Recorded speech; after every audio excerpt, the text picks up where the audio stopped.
Right. So, very, very good afternoon, dear students. Welcome to the practice batch. This practice batch, just for your sake, I'm telling you, it's applicable for May 25, September 25, and Jan 26. And you guys are going to tell me, is the audio, video all good to go? तो हमारा जो question बाकी है परसों का ATCCD हम बोल ही रहे थे करना है, बट करते हैं अभी. कल मेरी तबीयत थोड़ी ठीक नहीं थी.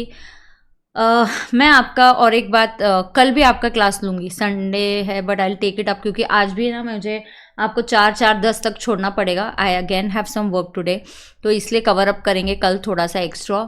ठीक है, राधे राधे बेटा. Absolutely, let's get started. Here we go. Statutory updates. Yup, तो हम कर रहे थे जो क्वेश्चन है, कहाँ गया? We are on test paper 3, so I think 3-4 जितना हम कर सकते हैं कोशिश करेंगे करने की, so that you know. But पहले before that I have to finish question 3 है, मुझे फिनिश करना है.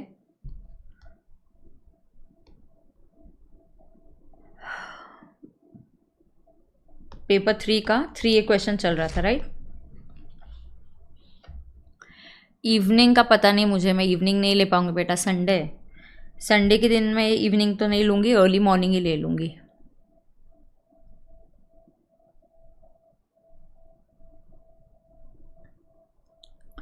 Yup, so I have to explain you ATCCD. ये वाला जो सवाल है हमने सॉल्व किया है क्वेश्चन 3B. एक सेकेंड, मुझे जस्ट यहाँ पे प्रिंट ओपन करने दो, मेरे सामने रहता है तो फिर बेटर हो जाता है. या so here we go. Right, so let's get going. हाँ, अर्ली मॉर्निंग ही लूँगी. अपलोड नहीं, मैं कल अनलिस्टेड यूट्यूब पे लूँगी. लेक्चर शाम तक रहेगा, फिर शाम को प्राइवेट कर दूँगी. राइट, तो उतना होगा. एक सेकेंड ना, मेरे फ़ोन में जस्ट प्रॉब्लम है. 1 second, let me just set that.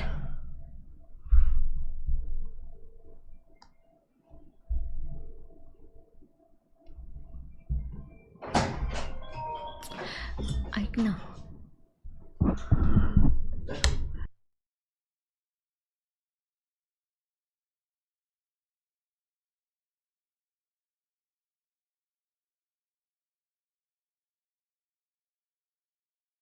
Yup, तो देखिए मैं आपको वो जो कल का क्वेश्चन इनकम्प्लीट था, let us finish that question.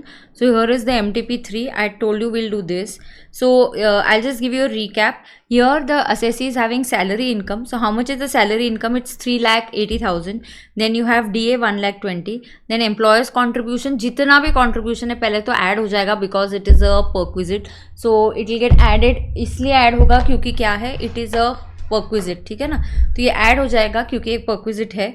उसके बाद देखेंगे. सो सैलरी, ग्रॉस सैलरी 576 आई. फिर हमने 50,000 का स्टैंडर्ड डिडक्शन लिया था.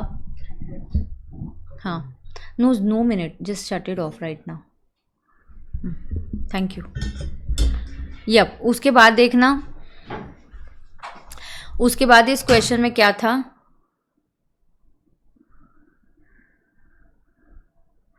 अब देखो यहाँ पे PGPP में क्लबिंग हुआ था, इसने वाइफ को कुछ पैसे दिए, वहाँ से लॉस हुआ, वो ठीक है.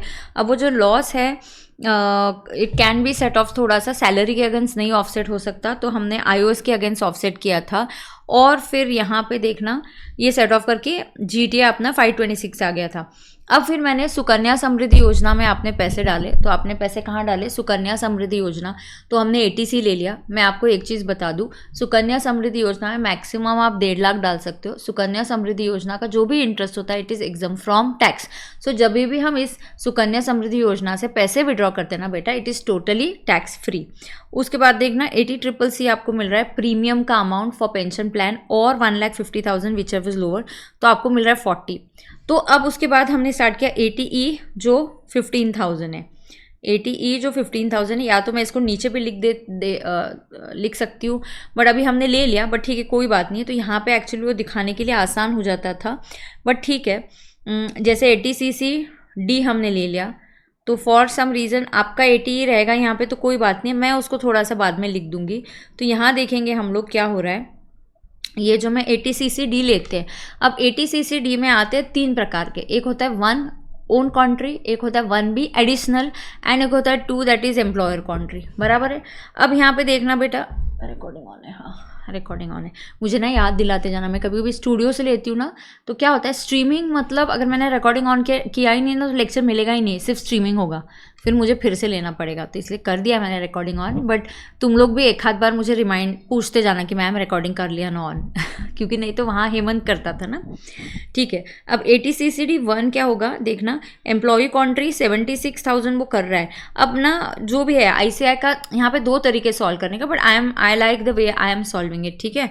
तो 76 और 10% of salary which is lower, तो यहाँ पे क्या हो गया देखो, अब ये जो सैलरी होती है ना, ये जो सैलरी है नॉर्मल सैलरी नहीं होती, it is basic plus DA, this is like the HR, no it is only basic plus DA if forming a part of salary, correct. So यहाँ पे I have to add DA if it is forming a part of salary. So ये जो DA है देखो ध्यान से, हाँ 1,20,000 में से 40% आएगा, तो इट इज़ 48,000 प्लस 3,80,000, तो सैलरी बेटा आ गई हमारी 4,28,000, हाँ तो सैलरी आ गई 4,28,000। अब उसके बाद है ATCCD 1, अब जब मैं ATCCD 1 लूँगी तो एक्चुअल कंट्री दैट इज 76,000 और 42,800 विच इज लोअर, तो आया तो था 42,800, लेकिन हमने इसको कट क्यों कर दिया, क्योंकि ये जो अमाउंट है ना, ये देखो ये सारा, एक सेकेंड,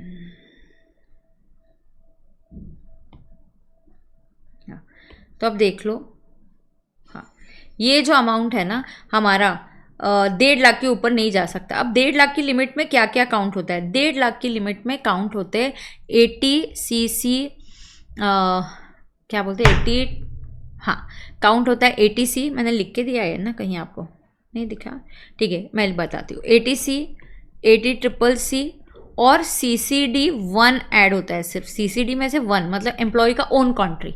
तो 76 में से मैं मैक्सिमम 70 अलाउ कर सकती हूँ, मैं 40 क्यों अलाउ कर सकती हूँ, 40 आई कैन अलाउ 40 बिकॉज ये 1,10,000 प्लस ये 40 मिला के ये 1, 2 एंड 3, दिस इट कैनॉट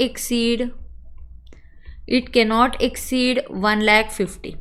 अगर आप सोल्यूशन देखोगे तो हमारा फाइनली सोल्यूशन से मैच हो जाएगा, पर उनको दिखाने का तरीका अलग है, ध्यान से सुन लेना। अब क्या करेंगे, अब मैंने ऐसा करना चाहिए CCD 1B में, देखो मैंने 76 अलाउ करना है, बट 76 में से हमने कितना CCD 1 मैंने 76 पे किया, तो तुम लोगों ने 40,000 अलाउ किया कि नहीं यहाँ पे, यस, तो बचा कितना, अभी 76 में से हमने कितना अलाउ किया, ये 40, ये देखो 76 में से हमने अलाउ किया ये 40,000, तो बचा हुआ मेरे पास एक्स्ट्रा कंट्री है ना, तो इस एक्स्ट्रा कंट्री को क्या करेंगे, we'll show it as CCD 1B। तो बैलेंस कितना बचा, 76,000 माइनस 40,000, तो 76 माइनस 40 कितना है, 36, सो 36 और 50 whichever is lower you can claim 36। जो एडिशनल 1B होता है इसको लिमिट है max 50K, maximum 50,000, it is not added in 1.5 lakh का लिमिट, ठीक है, हाँ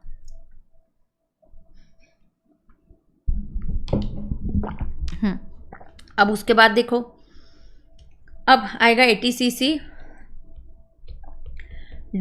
2, this is employers country.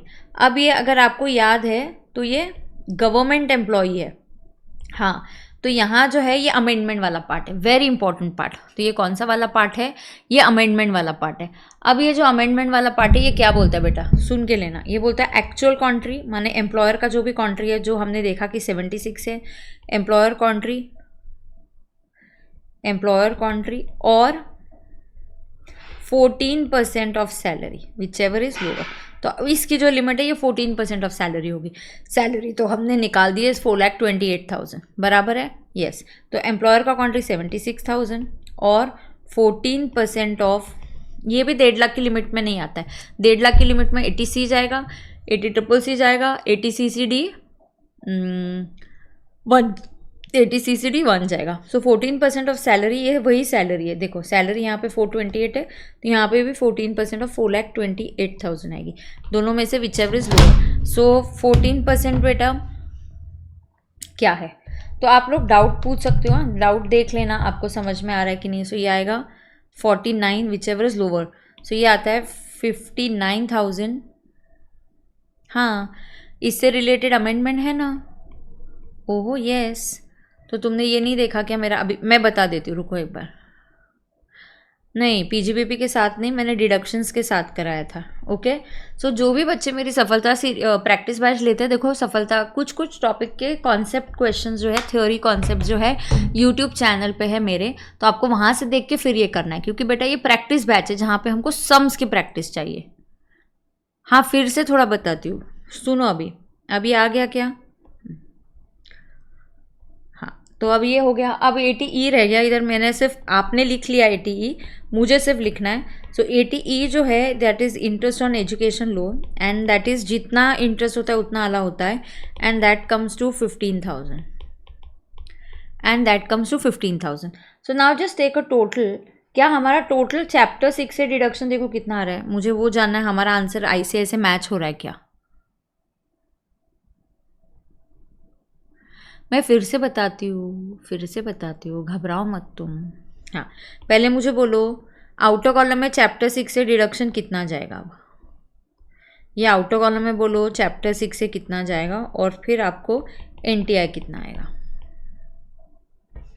260 920, then I think हमारा आंसर मैच होगा 260 920, क्योंकि ICI ने यहाँ कम लिया है, यहाँ उन्होंने ज़्यादा लिया और इस तरफ उन्होंने कम लिया है, जो भी है CCD 1 में ज़्यादा। वो 76 का इंटरनल बाइफिकेशन कैसा भी करो, but the answer is going to be the same, and therefore the NTI has to be 265। Yes बताओ, करेक्ट है, करेक्ट है, 265 080। यस अश्मित, तो मैं 80 CCD फिर से बताती हूँ। तो बहुत ही बढ़िया क्वेश्चन है। I am so glad I am doing this paper solving with you guys, because this is what we really need. तो हमें जो 80 CCD चाहिए था, तो वो अभी उसकी ज़रूरत नहीं है, क्योंकि यहाँ पे वो क्वेश्चन आ गया है। फिर से मैं एक्सप्लेन करती हूँ, ठीक है। Now understand 80 CCD।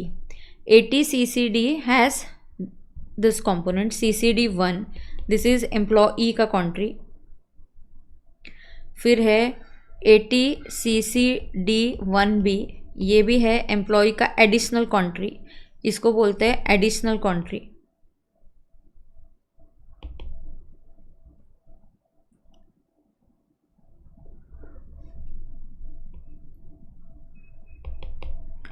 और फिर आता है 80 CCD 2, and that is employer country. अब आपको डिडक्शन कैसे मिलता है, यहाँ हमने ये भी ले लिया। पहले जो एम्प्लॉयर का कंट्री है it is treated as perquisite, so यहाँ हमने वो भी कॉन्सेप्ट ले लिया कि whatever employer is contributing. So ये भी एक इंपॉर्टेंट एडजस्टमेंट है कि whatever employer is contributing to NPS it is treated as a perquisite. दूसरा आपको ये भी पता चलना चाहिए, यहाँ अमेंडमेंट हुआ है, ये जो 14% ऑफ सैलरी है ये भी है 2 3 4 5 स्टार मार्क्स नहीं, अमेंडमेंट नहीं है, बट ये 14% डिडक्शन जो है वो ऑलरेडी था सेंट्रल और स्टेट। अब ये 14, ऐसा एम्प्लॉय भी 14 ले सकता है जो नॉन गवर्नमेंट है, but he has opted for back, ठीक है। तो अब हम फोकस करेंगे यहाँ पे 80 CCD 1 का डिडक्शन कितना मिलता है। इसका जो डिडक्शन है is equal to actual country employee का और 10% of salary whichever is lower, ठीक है। अब 1B में क्या आता है, एम्प्लॉय का एक्चुअल कंट्री यहाँ पे, और अप टू 40,000 ले सकते हो, 40 up to 50,000, sorry up to 50,000 ले सकते हैं। सो अप टू 50,000 एक्चुअल और up to 50 whichever lower.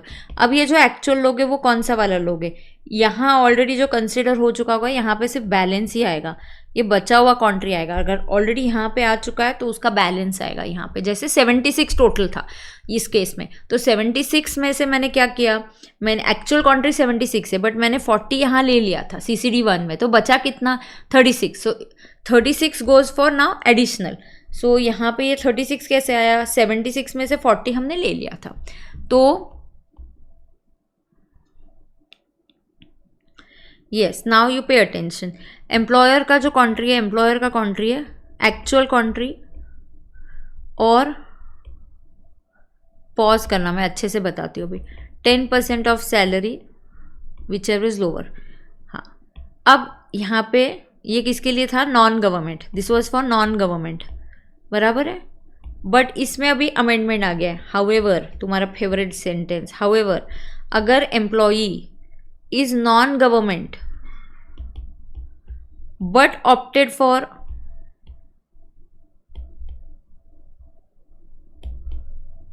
115 back, देन ऐसे केस में एक्चुअल कंट्री एम्प्लॉयर का, ये एम्प्लॉयर की बात हो रही है ऑब्वियसली, और 14% of salary whichever is lower. Okay, ये किसके लिए बात हो रही है? Non government. तो ये सब अभी मैंने किसके लिए बात किया? Non government. ये जो है 14%, ये सुपर डुपर इम्पॉर्टेंट है। ये अमेंडमेंट हुआ है फाइनेंस एक्ट 2024। तो इसकी जगह आपको ऐसे भी दे सकते थे, ये नॉन गवर्नमेंट एम्प्लॉय है but he has opting for back, then you should know कि डिडक्शन लेते वक्त 14% लेना है, करेक्ट। और अगर आप गवर्नमेंट एम्प्लॉय हो तो ये तो पहले से ही था गवर्नमेंट के लिए, सबके लिए, एम्प्लॉयर कंट्री और 14% of salary whichever is lower. तो ये अमेंडमेंट आया। और 14 पहले गवर्नमेंट के लिए था, state government, central government, and 10% non government के लिए। बट ये जो 10 है will become 14 if the employee is opting for back.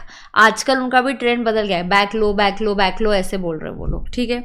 Yes, तो ये अमेंडमेंट है। अब लिमिट्स, यहाँ पे 50,000 की लिमिट है। अब वो 80CCE जो सेक्शन है वो बोलता है 80C plus 80CCC plus 80CCD1, ये कैनॉट एक्सीड 1.5 लाख। और क्योंकि ये 1.5 लाख एक्सीड कर रहा था, मैंने ऑलरेडी इस क्वेश्चन में सी और CCC में देख लो 110 ले लिया था। I had taken 70 and 40 that is 110। तो बचा कितना? ये 40 की ही लिमिट बची। तो चाहे मैंने यहाँ 76 ही क्यों ना कंट्रीब्यूट कर लिया हो, मैंने यहाँ पे सिर्फ 40 का लिमिट ले लिया। बराबर है, बराबर है। यस, किसी को कोई प्रॉब्लम है क्या? Yes, take a picture of it if you want.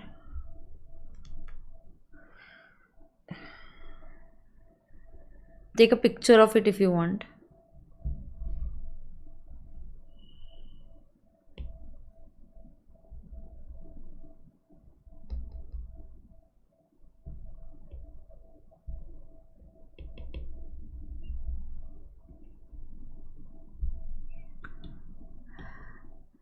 ले लिया?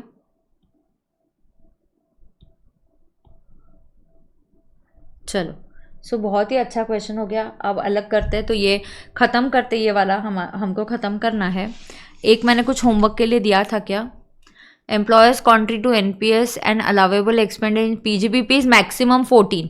हाँ, वो अलग है, वो एम्प्लॉयर के व्यू पॉइंट से, एम्प्लॉयर के व्यू पॉइंट से 14 ही मिलेगा अभी उसको। एम्प्लॉयर जब कंट्रीब्यूशन करेगा ना, सी ये 80CCD का डिडक्शन किसको मिलता है? Who gets the deduction? Employee claims the deduction, correct. और एम्प्लॉय क्या करेगा?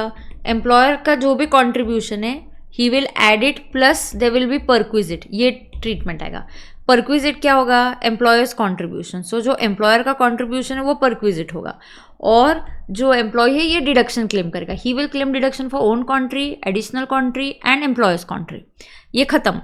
अब एम्प्लॉयर के लिए सोचो, एम्प्लॉयर जो पैसे दे रहा है, एम्प्लॉय के अकाउंट में डाल रहा है, उसको हमेशा जो एक्चुअल कंट्री और 14% of salary whichever is lower. And of course यहाँ पे जो सैलरी की मीनिंग है, it is B plus DA, DA into bracket if dot dot dot, मतलब forming a part of salary for retirement benefits. So DA if forming a part of salary for retirement benefits. So I think now you can take a picture कि employee जो है वो deduction लेगा plus वो perquisite भी होगा। फिर आपको ये समझना है, हाँ, कि सैलरी की मीनिंग मैंने लिखा के दी। And for employer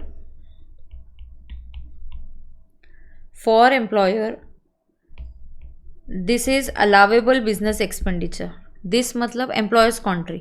for employer क्या होता है? एम्प्लॉयर का जो कंट्री है, employer's contri is allowable business expenditure.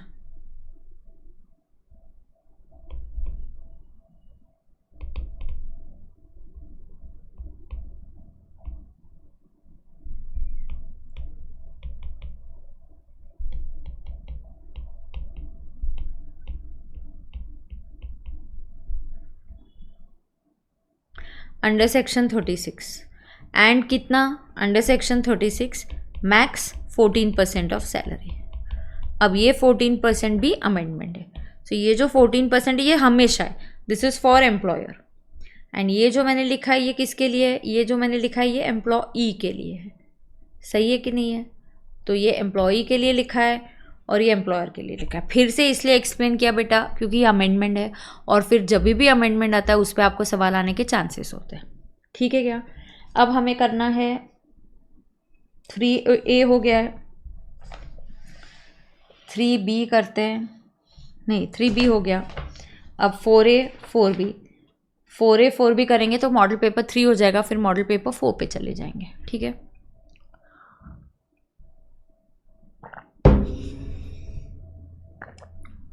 Model paper 4 पे चले जाएंगे।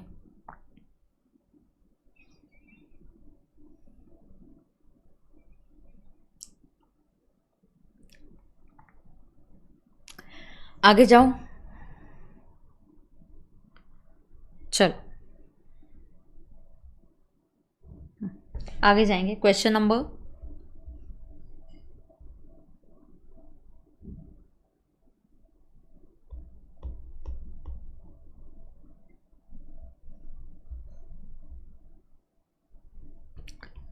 MTP 3 चल रहा है।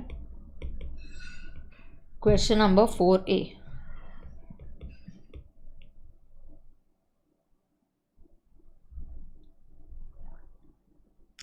determine the capital gains. Are we all okay?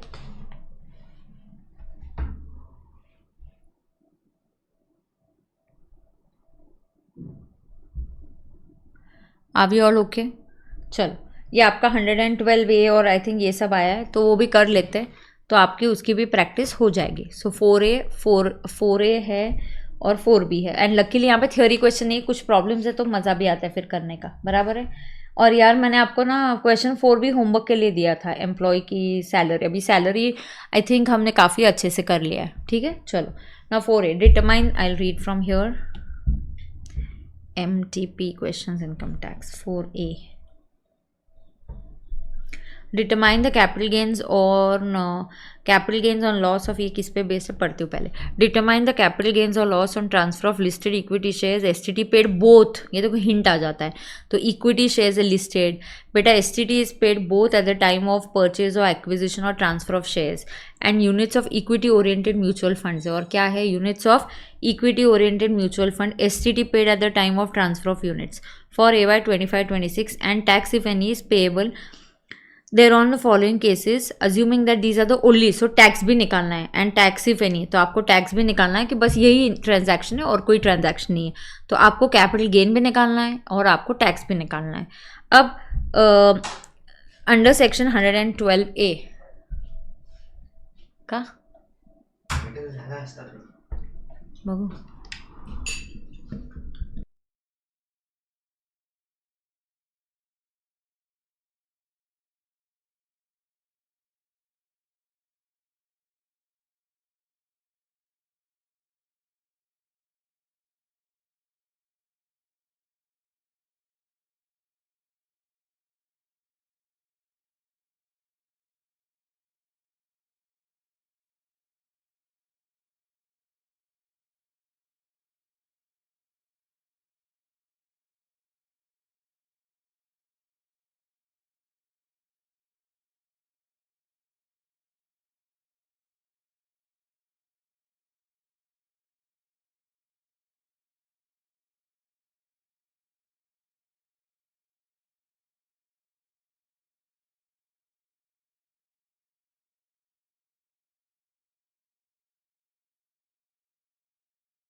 Sorry sorry sorry sorry sorry, अच्छा हुआ बोला तुमने।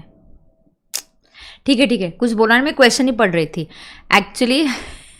माई सन हैड कम, तो ही हैड मेड पास्ता, तो ही जस्ट केम की टेस्ट करके देखो अच्छा बनाए क्या, तो काफ़ी अच्छा बनाए, तो इसलिए मैंने एकदम से टेस्ट किया ना एक बाइट, इसलिए। मैंने म्यूट कर दिया और कैमरा ऑफ कर दिया। कुछ नहीं, मैंने बोला सिर्फ क्वेश्चन ही पढ़ रही थी। तो ये आप क्वेश्चन एक बार पढ़ लीजिए। देखो इतना पार्ट अब हो गया ना ऑन। हाँ, अब देखो, mister Shagun purchase 300 shares in A limited on 20th May। So purchase वाली डेट 31 Jan 2018 से है। तो मैं बोल रही थी आपको जो फाइनली, अरे अब भी नहीं है क्या आवाज? चेक, अरे अब तो है ना। हाँ, he sold all the shares on 31st May 24 for 1200, the price of at which these shares were traded। तो यहाँ पे अलग प्राइजेस दिया है आपको 31st Jan। क्यों ये दिया है आपको? FM भी लगता है ना, इसमें आपको FM भी लगता है एज ऑन 31st Jan 2018। अब ये जो है ना, मैंने एक देखो कैपिटल गेन्स की आपको अमेंडमेंट शीट दी है, या इवन हमारी जो कैपिटल गेन्स की मैंने आपको ये दी है अमेंडेड शीट। तो मैंने आपके साथ बहुत अच्छे से किया है बेटा ये पार्ट। तो अगर आप कैपिटल गेन्स की अमेंडेड शीट देखते हो, वहाँ पे अगर आप देखते हो, टेक द हाईएस्ट प्राइस, देखो यहाँ पे अभी अलग अलग प्राइस है। तो यहाँ पे देखो आपको क्या दिया है, टेक द हाईएस्ट प्राइस बोला है। तो यहाँ बोला है take the highest quoted price अगर ट्रेडिंग हुआ है तो, और नहीं हुआ है तो 17-18 के हिसाब से इंडेक्स करके करते हैं। अब वो CII में ना एक और बात है, अकोमोडेशन में भी यूज़ करते हैं ऐसा, नए मॉडल में अभी आया है। तो वो मैं आपको बता दूंगी, वो मैं यूट्यूब पे ही लेके आपको कवर कर दूंगी, डोंट वरी। जो भी मुझे अपनी यूट्यूब पे नहीं, यहीं पे आपको बैच के साथ ही बता दूंगी, तो आप चिंता मत करना, ठीक है। तो अब मुझे देखना है, क्वेश्चन निकालना है। तो आपको हाईएस्ट प्राइस दिया है, एवरेज और लोएस्ट। तो हमको कौन सा कंसिडर करना होता है? Highest price. ओके, तो ये हो गया। एंड दूसरा मिस्टर राज, तो एक मिस्टर शगुन का है, डिटरमाइन द कैपिटल गेन्स और लॉसेस। तो पहले मिस्टर शगुन के केस में निकालते हैं, शगुन। सो 4A का 1, 4A determination of capital gains and tax. उसमें first Mr Shagun, and of course we are doing it for AY 25-26, बराबर है। तो इसके जो फैक्ट्स है सिंपल से है, इक्विटी शेयर्स है, जी हाँ। Have you paid STT both at the time of purchase? Of course these are listed, right. Have you paid STT at the time on purchase पे भी पे कर दिया है, जी हाँ। ऑन सेल भी पे किया है, जी हाँ। तो this is long term and the poha is more than 12 months, therefore it is long term capital gain under 111A।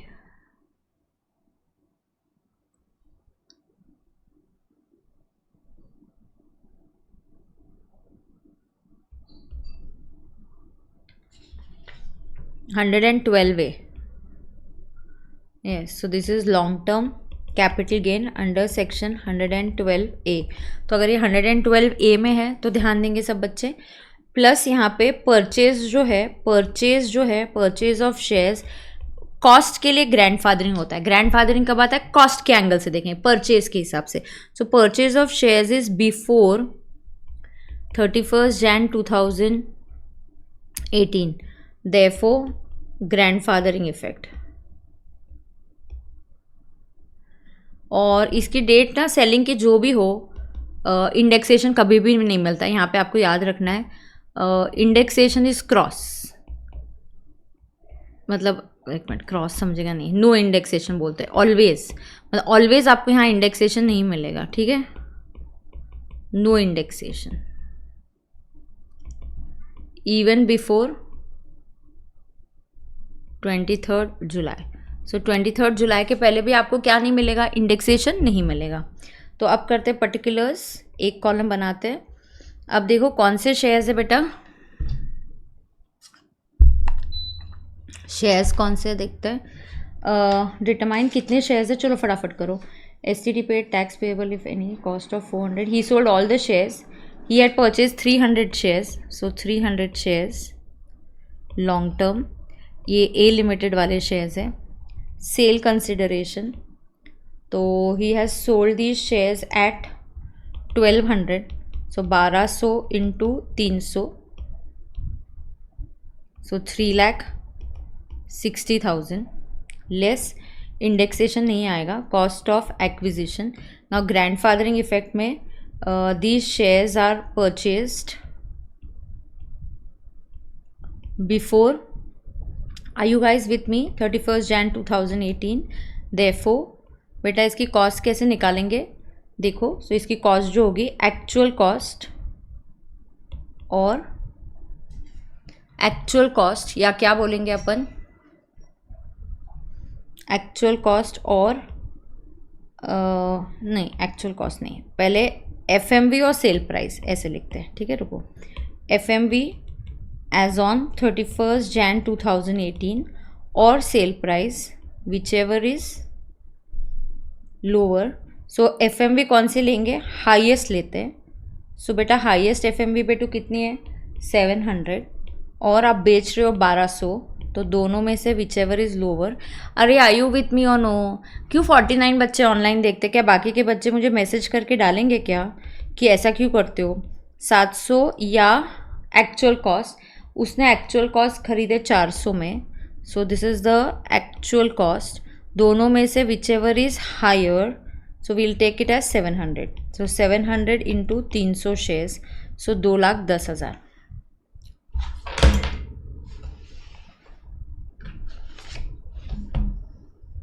बता दो, 2,10,000। देयरफॉर LTCG ये 2,10,000 आ गया। इधर लिखती हूँ, अगर आपको ऊपर लिखने से ऐसे कन्फ्यूजन हो रहा है तो उधर नहीं लिखती हूँ। So 360 minus 2,10,000, can you tell me how much is that.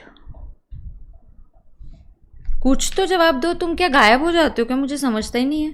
Long term capital gain, अरे बोलो ना यार, अंडर सेक्शन 112A, सो 1,50,000। अब उन्होंने बोला टैक्स निकालो, as if it is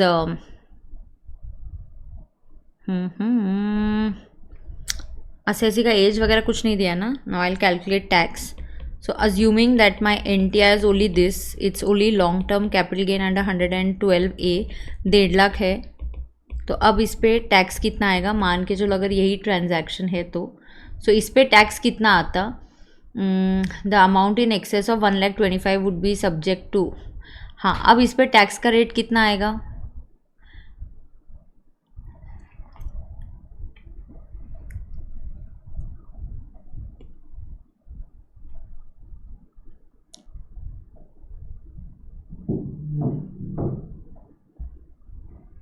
in the following cases.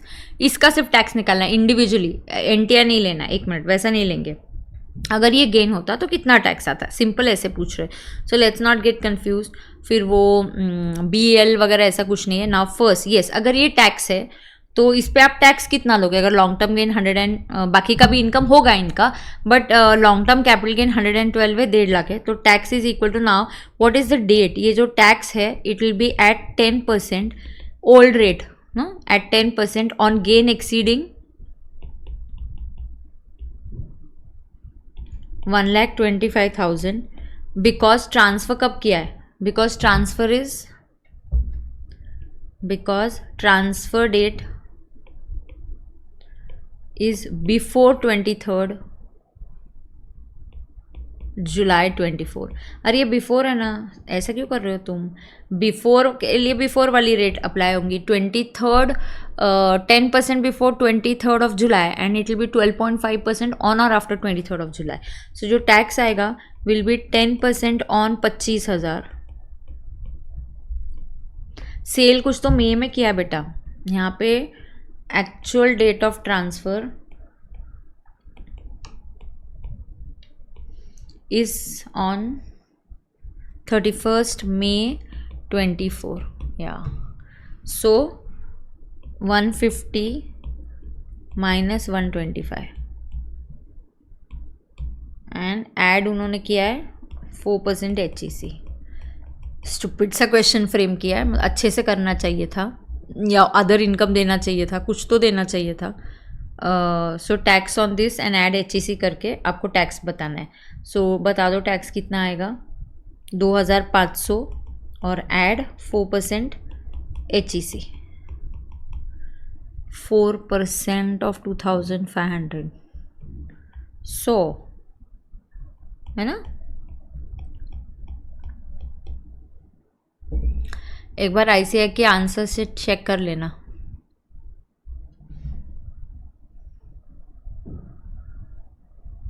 बराबर है। सेकंड करो, सेकंड सॉल्व करो। अब कौन है? मिस्टर राज। अब उसकी डेट जो है क्या है? ही सोल्ड ऑल द शेयर्स, ये भी 3 अप्रैल को ही किया है। क्यों दिया है ये क्वेश्चन क्या पता। यहाँ पे भी आपको 10% ही रहना है। एक तो आप दूसरा रेट दे देते। हाँ, ये 125 बैक में मिलता है, सब बैक में मिलता है। एक लिस्ट दी है जो बैक में नहीं मिलता, बस वो छोड़ के आप हर बात पे पूछते मत जाओ ये मिलता है कि वो मिलता है क्या। सब कुछ मिलता है बैक में except that list that is given. तो जो लिस्ट दिया है आपको कॉम्प्यूटेशन ऑफ टोटल इनकम में जाके आप लिस्ट देखना, एक फुल एंड फाइनल लिस्ट दी गई है, ठीक है। हाँ, उसमें एक दो करेक्शन होगा तो मैं आपको बता दूंगी, तो वो लिस्ट मैं आपको दिखा दूंगी, ठीक है। चलो आगे। सेकंड, इसका सेकंड पार्ट भी ऐसे ही है। शगुन की जगह भी राज है। Raj has purchase 200 shares of equity oriented mutual funds है, तो ये भी उसी में जाएगा। ऑन फर्स्ट क्या है ये date? 1 February 2017 at a cost of 550 per share. The units were not listed at the time of purchase. So देखो, अगर units are not listed at the time of purchase, subsequently the units of fund A were listed on 1 Jan 2018 on national on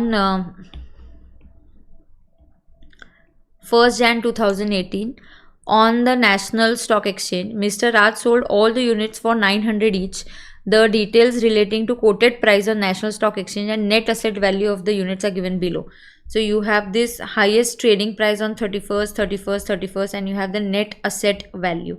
Okay, तो यहाँ पे net asset value भी दी गई है, ठीक है। अब यहाँ देखना, ये मैंने ऑलरेडी अमेंडेड शीट जो आपको दी थी, ये मैंने आपको पढ़ा दिया है, ये सिखा दिया है। यहाँ पे देखेंगे अमेंडेड शीट्स में कैपिटल गेन्स के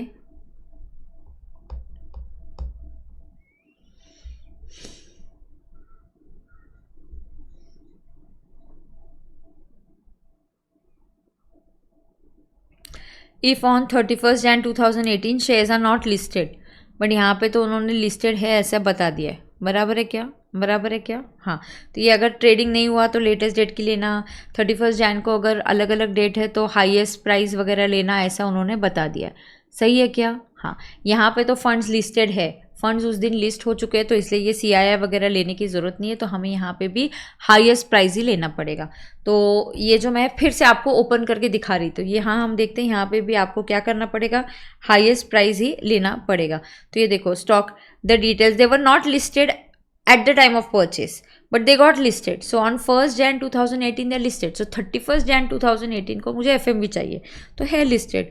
तो बताओ लिस्टेड है कि नहीं है लिस्टेड? ना, they are listed, so 750 highest price ही लेंगे, ठीक है। यस, तो चलो सॉल्व करते हैं। यूनिट्स है, इक्विटी ओरिएंटेड म्यूचुअल फंड्स है अभी। Okay, so this is the second question. in the hands of Raj, capital gains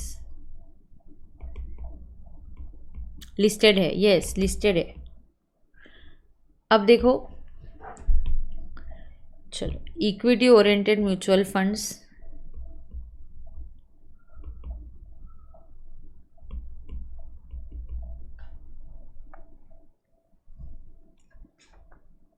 कितने यूनिट्स खरीदे आपने? 200 units, so you bought 200 units. These are definitely long term in nature and they're definitely long term, so sale consideration, आपने जो units है you sold them for they were not listed. Mr. Raj sold all the units for 900. Okay, so sale consideration is 900 into 200.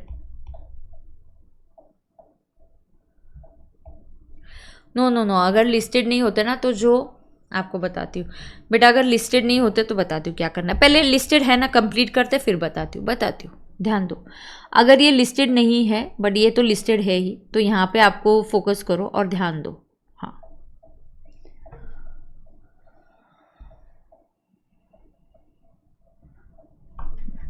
तो ये कितना हुआ, 900 into 200, 1,80,000 less cost of acquisition. ये कौन से वाला है, ये वही है, this is long term capital gain, LTCG under 112A है। सो कॉस्ट में क्या आएगा, परचेज डेट क्या है इसकी, परचेज डेट लिखो 1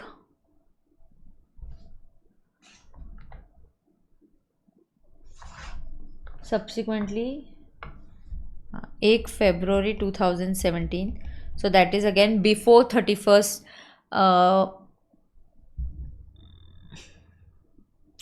ये रामबाण में नहीं लेना, आपको अमेंडेड शीट लेना है। रामबाण में भी है बट अमेंडेड शीट है।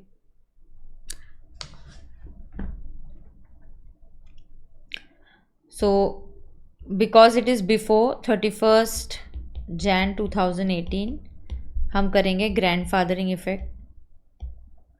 यहाँ तो उन्होंने आफ्टर वाला डेट देना चाहिए था ना सेलिंग के लिए, ग्रैंडफादरिंग इफेक्ट।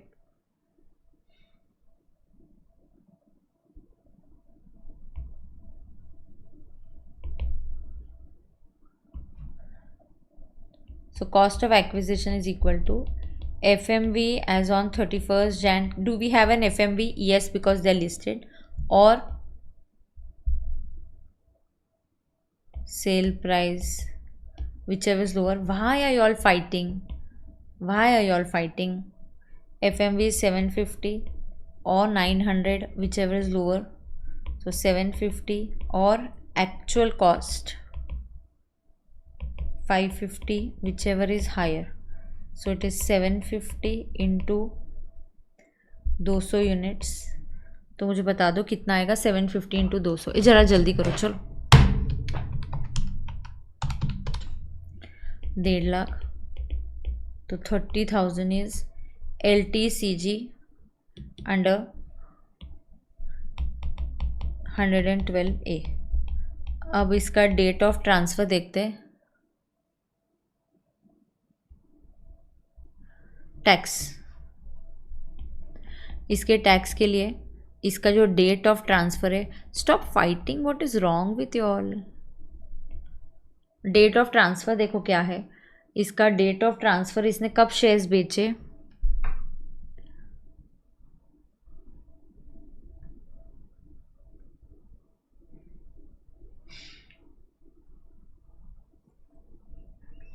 यस यहाँ पे इसको कौन से डेट पे बेचा है,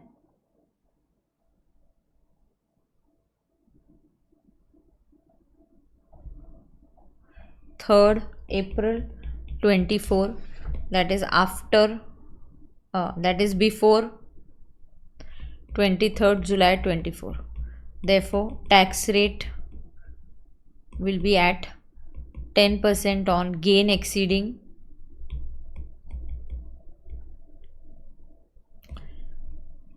1,25,000. Therefore tax is equal to 0 because it is just 30,000 as the long term capital gain under section 112A is 30,000, which is less than 1,25,000. अब यहाँ पे 2-3 नोट्स आपको सिर्फ बता देती हूँ, सुन के लो। If date of transfer is on और आफ्टर, अगर होता 23rd जुलाई, कब होता बता दो, 23rd July,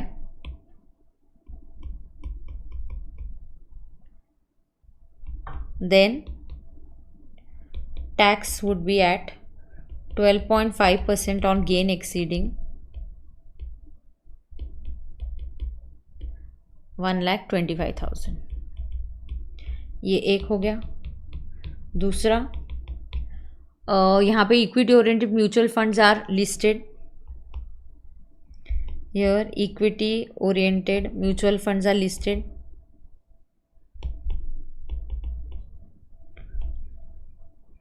therefore listed as on 31st Jan 2018, so we take FMV. But if not listed, we would take net asset value. If not listed, we would take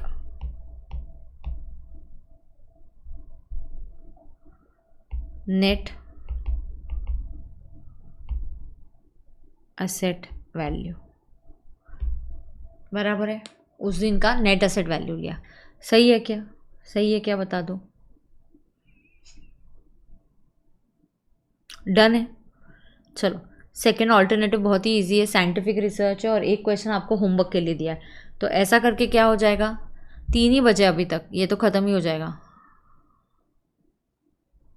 shortcut चलेगा, थोड़ा shortcut करोगे तो चलेगा. मैं डिटेल में लिखती हूँ क्योंकि I have to explain it to you, that is why. Of course shortcut चलेगा, यू कैन डू शॉर्टकट. हाँ, no Vrinda ma'am, we took 10% because it is before, but why are we taking exceeding 125. उन्होंने क्या कर दिया, बिफोर हो या after, the exemption limit is made 125, but that 125 can not exceed for the whole year. तो वो भी दे देती हूँ. If date of transfer is before, then it is 10% on gain exceeding 125. If it is after, then it is 12.5% on gain exceeding 125. तो ये 125 common है, इधर भी 125 है. और मैंने तो कुछ गलत नहीं बोला, ये ऐसा ही है, on gain exceeding 125.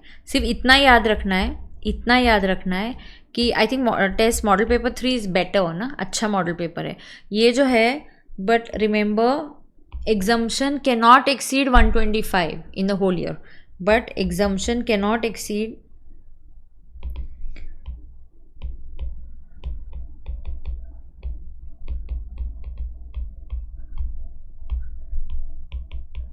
It can not exceed 1,25,000 in a year. Is that clear?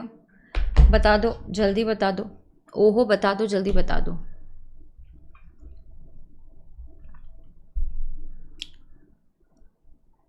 किसी को कोई प्रॉब्लम है क्या? कोई प्रॉब्लम है क्या?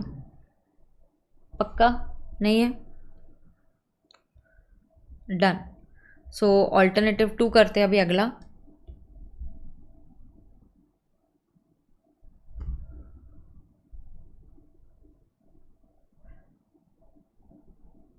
मैम लिस्टेड नहीं रहता तो कौन सी प्राइस लेते?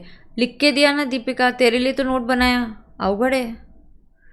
अरे यार ऐसा क्या करते तुम. Listed, if not listed we would take net asset value.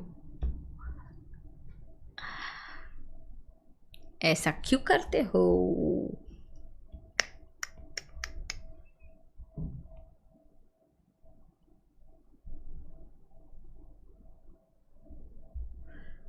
यार चलो अगला क्वेश्चन करेंगे. देखो कोई प्रॉब्लम है क्या?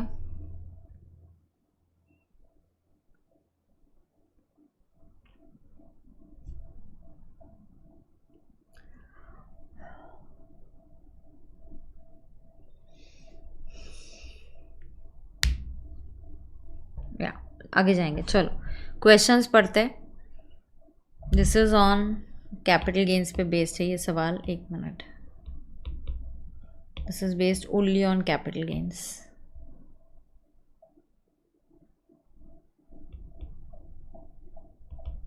ठीक है, कोई बात नहीं है.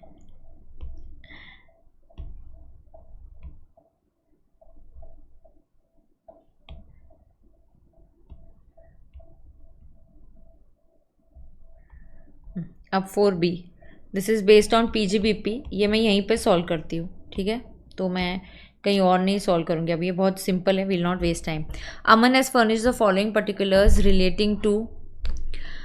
particulars relating to payments made and expenditure incurred towards scientific research for the year ended 31st March 25. Payment made to UB University and approved university. तो कितना मिलेगा? Allowable expenditure 15 lakhs. Payment made to CR College 17 lakhs. Payment made to IIT under approved programme 12 lakhs. Machinery purchase for in-house research allowable 25 lakhs. Compute the deduction allowable. Compute the deduction available under Section 35 of Income Tax Act while computing his income under the head under default regime. अगर ये out of back है, out of 115 back है तो ये आएगा. But अगर वो बोला है कि बैक लिया है अंडर डिफॉल्ट रेजिम, तो बैक लिया है 115 बैक लिया है, तो पेमेंट मेड टू आउटसाइड तो अलाउड ही नहीं है, सिर्फ 25 लाख अलाउ होगा. हाँ, सिर्फ 25 लाख. तो अगर आप बैक लेते हो, आप बैक लेते हो तो आपको under 115 back donations given to outside universities are not allowed. So donation given to outside universities are not allowed. So हो गया. अगर बैक ले रहे हो, क्वेश्चन में ऑफकोर्स बैक ही पूछा है 25 lakhs, वरना ये कितना है बता दो. जस्ट एक 15 + 17 + 12 + नहीं रहा, गलत हो गया मेरा. 15 + 17 12 + 25 69. तो यहाँ आपको नोट लिखना है 115 बैक में under 115 back under 115 back this is not allowed. Contribution to outsiders not allowed under section 35 D. नहीं D है ना, नहीं 35 है, सिर्फ 35. हाँ मैम, आउट बैक में अपना पेमेंट टू कॉलेज को लिया, क्यों लिया अपना payment to college? Payment made to सिया कॉलेज, पेमेंट मेड टू, हाँ सिया कॉलेज अप्रूव नहीं है, बोला नहीं है ना. हाँ तो 17 नहीं लेंगे. अपना क्यों बोल रहा है, सिया कॉलेज ना, सिया नहीं लेंगे, अप्रूव नहीं है इसलिए. मैंने वो अप्रूव पे ध्यान नहीं दिया, मैं बैक पे फोकस कर रही थी ना ज़्यादा अपना. तो देखो अप्रूव्ड, ये अप्रूव्ड है, ये इन हाउस से चलेगा, ये अप्रूव्ड है. यहाँ पे नहीं लेंगे बिकॉज दिस इज, यहाँ इसका reason not approved.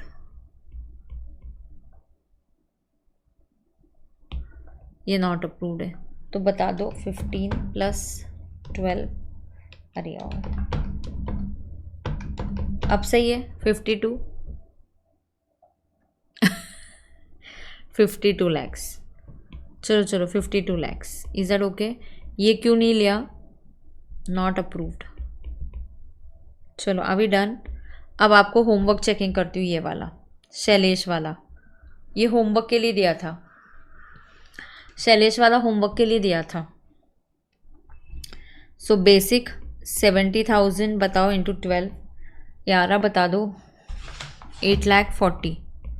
Dearness allowance बोलो 40% of that. So 40% of 840 is equal to 40. 8 4 are 32, 336 बराबर. अब सही आ गया ना? हाँ चलो 336. He is provided health insurance scheme by IRDA for which 20,000 was incurred by Smile limited. So he is working in Smile limited. So ये exempt perquisite होता है. हाँ ये एग्जाम परक्विजिट होता है. Health insurance is a exempt perquisite. Receive 10,000 as gift. हम 5,000 लेंगे. यहाँ दोनों ऑप्शन आएंगे. यू कैन टेक 5,000 और यू कैन टेक 10,000. दोनों ऑप्शन आएंगे 5 और 10. Smile Limited allotted ESOPs. The shares were allotted at 450 whereas the market value is 700. So 700 minus 450 into 800. क्या आप बता सकते हो ESOPs के लिए कितना परक्विजिट आना चाहिए? 400, 2 लाख. गिफ्ट वाउचर है तो रहने दो. तो क्या हुआ अश्मित? गिफ्ट वाउचर है तो रहने दो. एक ऑप्शन है 10,000 माइनस 5,000, करेक्ट है. गिफ्ट वाउचर है ना, गिफ्ट इन काइंड एग्जाम्पशन मिलता है, कैश गिफ्ट को नहीं मिलता. गिफ्ट वाउचर से हम जाके गिफ्ट खरीदते बेटा, इसको एग्जाम्पशन मिलता है. दोनों आंसर्स करेक्ट होंगे. क्यों ऐसे है कि इसमें क्या है, दोनों देने चाहिए. They should give both. Yeah. Alternate view will be there. Of course, I'm damn sure about it, Ashmit. Okay? Yeah. He was also provided a furniture during September. यार ये इनका फेवरेट है. Provided a furniture हो गया. Use भी है, cell भी है. वो विघ्नेश वाला क्वेश्चन जो है ना हमारे इसमें उसको हम छोड़ ही नहीं सकते, वो तो करना ही पड़ेगा, ऐसा सीन है हमारा। बराबर है, बराबर है क्या? अब देखो, he was provided with furniture during September. The furniture is used at his residence for personal purpose. Actual cost of furniture तो पहले आएगा use, तो पहले आएगा use, पहले वो यूज़ कर रहा है। अब टाइमलाइन देखो, he was provided a furniture during September. अब ये देखो सितंबर 20 में उसको फर्नीचर दिया है, सितंबर 20 से वो यूज़ ही कर रहा है। लेकिन मैं ना इसमें कंसर्न ही नहीं हूँ, मैं रेड वाले पोर्शन से कंसर्न हूँ, PY 24-25 से। यहाँ भी पहले वो यूज़ ही कर रहा है, सितंबर 2020 में हमने फर्नीचर खरीदा है। अब ये जो फर्नीचर है, the actual cost of furniture is 1,10,000, बराबर। On 31 March 25 the company offered the furniture to him at free of cost, बेच ही दिया, नो अमाउंट वॉज रिकवर्ड, तो हमने बेच दिया। तो साल भर उसने यूज़ किया, तो ऑलमोस्ट साल भर यूज़ किया। अब उसको ऑफ़र कब दिया हमने? 31 मार्च को। तो यहाँ यूज़ किया फॉर 12 मंथ्स। सो यूज़ करने के लिए आपको परक्विजिट होता है 10% per annum of the cost. So 11,000 ना, 11,000। How did I get that? 1,10,000 into 10% for 1 year, so that's 11,000। तो यूज़ के लिए 11,000, ये मैंने होमवर्क दिया था, होमवर्क दिया था। फिर सेल, फिर सेल के लिए आप क्या करोगे? सेल के लिए क्या करोगे? सेल में ज़ीरो में बेचा, आप WDV निकालोगे, आप कंप्लीटेड ईयर्स निकालोगे। ये कब हुआ? सितंबर 20 में लिया, सितंबर 20 से लेके 31 मार्च 25 तक कितने कंप्लीटेड ईयर्स है? सितंबर 20 से लेके सितंबर 21, सितंबर 21 से लेके सितंबर 22, सितंबर 22 से लेके सितंबर 23, ओ माय गॉड मैं थक गई, सितंबर 23 से लेके सितंबर 24, फिर सितंबर 24 आया, लेकिन सितंबर 25 नहीं आया, बिकॉज इधर मार्च 25 में तुमने बेच दिया। सो completed years is 1, 2, 3 and 4. So are you getting 4 completed years? So आपको निकालना है 10% SLM मेथड। अब ओरिजिनल कॉस्ट कितना है यार? ओरिजिनल कॉस्ट कितना है बताओगे क्या? मैं सही कर रही हूँ ना? हाँ, 4 ईयर्स का लेंगे, 5th ईयर हुआ ही नहीं। अब बोलो, ओ एक्चुअल कॉस्ट 1,10,000। सो निकालो यार, 1,10,000 पर 10% में 11,000, 11 into 4 44, depreciation is 44। So WDV is 1,10,000 minus 44, 66. So this is perquisite. Perquisite is 66. So यहाँ perquisite आएगा 66. Receive 10,000 towards entertainment allowance. खलास। He has facility of laptop, ये तो exempt है, ख़त्म, एक ही बचा। हाउसिंग लोन 4.5 से लिया, आउटस्टैंडिंग ऑन 1 अप्रैल 15 लाख है, 50,000 is paid by Shailesh every quarter. मज्जा, इसके लिए नोट बनाना पड़ेगा। Note, am I going fast? ये मैं सैलरी का लिख के कराऊँ क्या? तुमने होमवर्क किया है कि नहीं किया है? नहीं किया होगा तो मुझे बता दो यार, मैं कर ही दूंगी ना। फिर इधर मैं ऐसे अज्यूम कर रही हूँ कि आप होमवर्क किए हो, इसलिए मैं ऐसे सॉल्व कर रही हूँ। So question number 4B salary, homework question था ये। हाँ, तो मेरे प्रेजेंटेशन पे ज़्यादा ये नहीं करने का। यप, बेसिक नहीं ना आया है ना, मत करो ना, फिर से लिखूँ मत ना, उधर ही से वो वर्किंग दिखाती हूँ। लोन का किया है ना? हाँ, तो लोन का सिर्फ वर्किंग दिखा देती हूँ। लोन आपने लिया है, अब लिखो एम्प्लॉयर लेंडिंग रेट।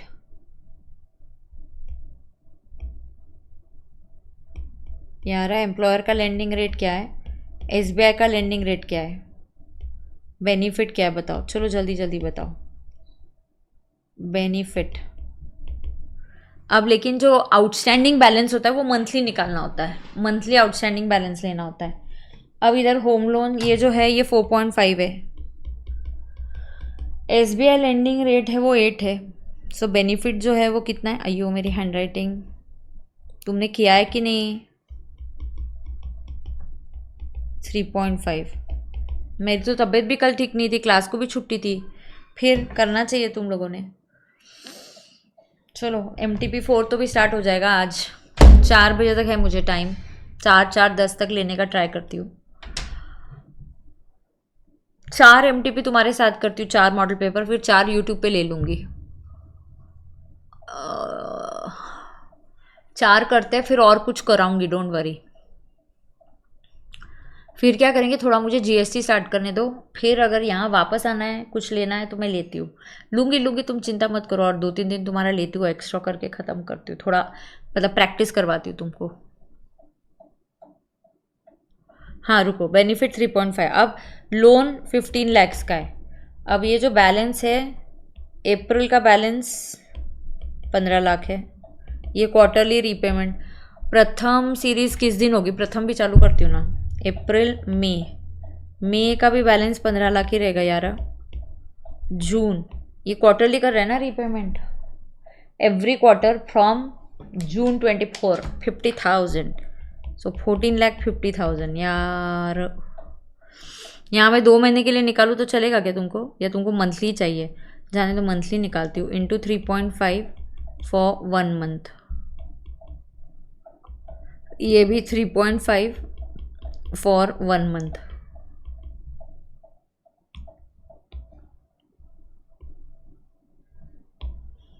ये हुआ मंथली आउटस्टैंडिंग बैलेंस में निकाल रही हूँ, ये तो अमाउंट सेम ही आएगा। 4375 करेक्ट बोल रहे हैं, ये भी सेम ही आएगा। सेकंड थर्ड वाला बता दो। फिर जुलाई में बैलेंस 1450 होगा, अगस्त में भी 1450 होगा। यार मैं ऐसे नहीं करूँगी यार, मैं तो ये 3-3 महीने का एक ही साथ वर्किंग करती, ये 2 महीने का कर देती, ये 3 महीने का एक ही साथ वर्किंग करती, इंटू 3 मंथ्स। कितनी बार वो बावट जैसे कौन करेगा? मैं नहीं कर रही ऐसी वर्किंग, मैं डायरेक्टली ये तीनों का साथ में निकाल सकती हूँ ना यार। 14,50,000, हाँ ना, सेम ही तो आएगा यार। मैं नहीं मंथली कर रही यहाँ पे, मतलब मंथली कर रही हूँ बट मैं डायरेक्ट 3-3 बार, कितनी बार लिखेंगे? 3.5 into 3 months divided by 12, same आना है यार ये तो। तुम बताओगे ऐसे कि तुमने तुम्हारी तरीके से किया होगा। 4229, ये 12,687 आएगा, तो ये एक हो गया। ये भी मैं वैसे ही कर देती तो बेटर हो जाता। अब अगस्त के बाद ये एक क्वार्टर हो गया, जुलाई अगस्त सितंबर में और 50,000 पे कर दोगे तो बैलेंस 14 लाख आ जाएगा। फिर सितंबर अगस्त क्या बोल रही हूँ, सितंबर अक्टूबर नवंबर, हाँ ना, I can't do this working like this यार। ये एक क्वार्टर है, अक्टूबर, यहाँ पे भी बैलेंस 14 लाख ही रहेगा। फिर यहाँ पे दिसंबर एक क्वार्टर है, तो क्वार्टर एंड में पेमेंट हो जाएगा। तुम कंफ्यूज हो रहे हो तो तुम मत करना, वैसे तुम चुपचाप अच्छे बच्चों के जैसे मंथली करना, सो मिस्टेक नहीं होगा हमारा।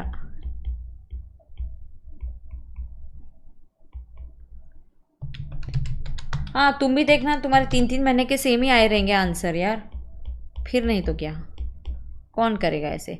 दिसंबर में ये क्या है, और दिसंबर मैंने 50,000 पे किया, 1350। तुमको झेप रहा है कि नहीं झेप रहा है? जैन का भी बैलेंस 1350, क्वार्टर के एंड में पेमेंट हो रहा है। फेब का भी बैलेंस 1350, और जो क्वार्टर के एंड में पेमेंट हो रहा है वो मार्च को हो रहा है बेटा, वहाँ 13 लाख बैलेंस है क्योंकि 50,000 पे होगा। अब ये 3 महीने का सेम है, तो मैं यहाँ निकाल सकती हूँ 1350 इंटू 3.5 इंटू 3 डिवाइडेड बाय 12। तुम लोगों ने कैसे किया?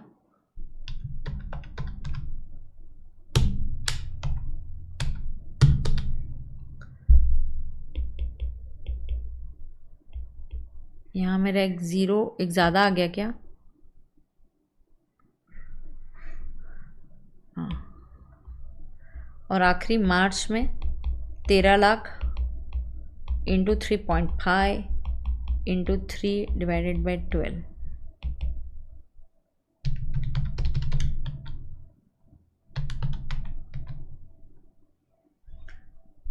3792. Take a total. Your perquisite should be, perquisite की वैल्यू देखो 3792, 11813, 12249, 1267 और ये दोनों परक्विजिट देखो कितना आ रहा है. आईसीआई का ऑल्टरनेट आंसर देखना, मेन आंसर मत देखना. हमने अगर परक्विजिट 5000 लिया है, 10,000 माइनस 5 तो ऑल्टरनेट आंसर भी होगा आईसीआई का. तो ये परक्विजिट ले लो, कितना ही है 49,292. थोड़ा सा डिफरेंस आएगा. 49,292 है क्या मेरा टोटल? 11,813. थोड़ा सा राउंडिंग ऑफ फर्क आ सकता है. 249 प्लस 12,687 प्लस 4,375 प्लस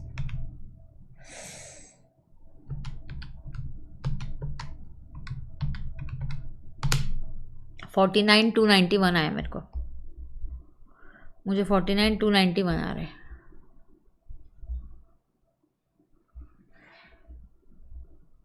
तो आंसर अपना मैच होना चाहिए बस. दैट्स द मेन मुद्दा.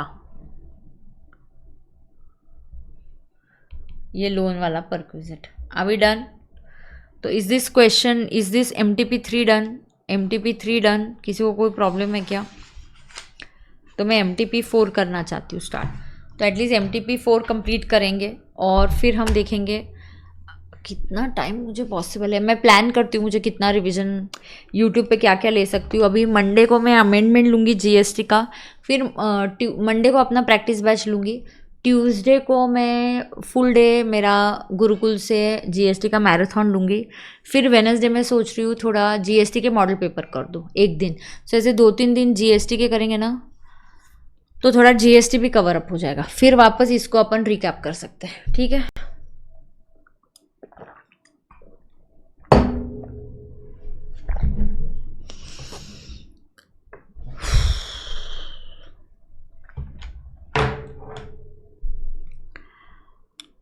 दो तीन दिन थोड़ा GST करेंगे. अभी कल क्लास होगा, मंडे को भी क्लास होगा, फिर ट्यूसडे को क्लास नहीं होगा. GST के मैराथन में क्या करूँगी, सारे इंपॉर्टेंट टॉपिक्स कराऊंगी. 8 को ब्रह्मास्त्र है ना, वही GST कराऊंगी ना. वही बोल रही हूँ, 8 को जब ब्रह्मास्त्र है. कल क्वेश्चन ही करते ना, हम तो इधर क्वेश्चन ही करने वाले हैं.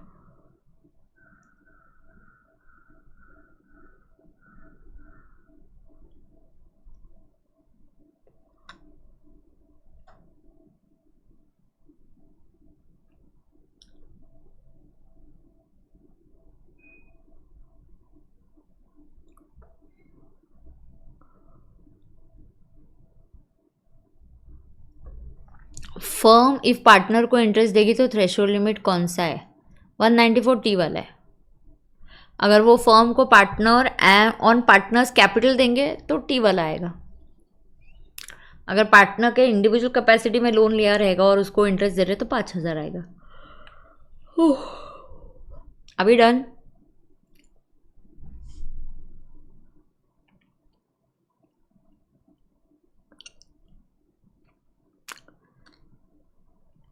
टैक्स में थोड़ा बहुत कॉन्फिडेंस आ रहा है कि नहीं? पूरा marathon practice batch students, have you seen all my theory first?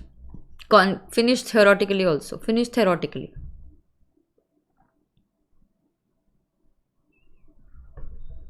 चलो बेटा, MTP3 हो गया. MTP4 करते हैं. भगवान का नाम लेके स्टार्ट करते हैं MTP4.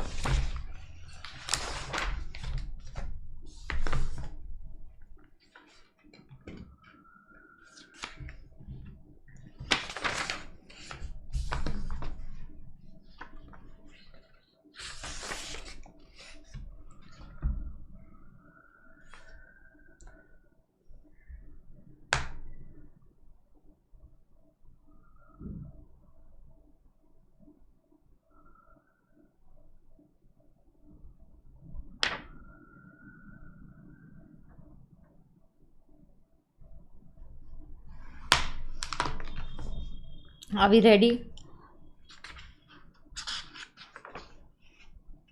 चलो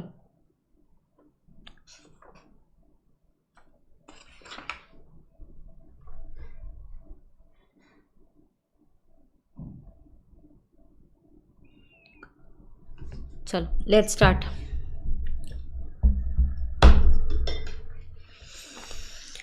हो चलो चलो स्टार्ट करते बेटा, इतना टाइम नहीं है फिर मेरे पास। 4 4 10 तक का समय, एटलीस्ट MTP 4 के 2 एक या एक हाथ 2 क्वेश्चंस भी हो गए तो काफ़ी हो जाएगा ना।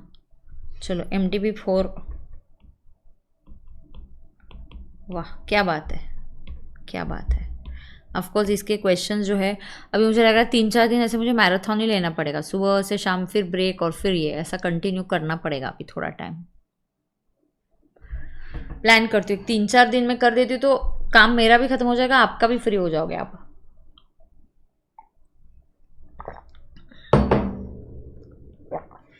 चलो अब ये बता दो ना, आप क्या बता दूँ, क्या बताऊँ?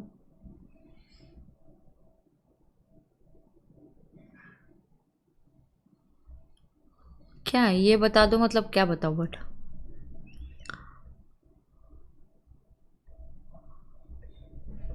बाद में देखूंगा। ऐसे बीच में तो लेक्चर के बीच में भेज रही है, क्या है, क्या वो क्वेश्चन, कहाँ का क्वेश्चन है, क्या डाउट है? डाउट तो पूछ, भेजा तो है मतलब मैं पूरा क्वेश्चन पढ़ूँ, उसमें डाउट क्या है वो तो पूछ बेटा। मतलब क्वेश्चन पढ़ने को मैं 5 मिनट लगाएंगे बेड लगाऊंगी बेटा, बाद में पढ़ती हूँ ना, लेक्चर के बीच में कहाँ पढ़ूँ?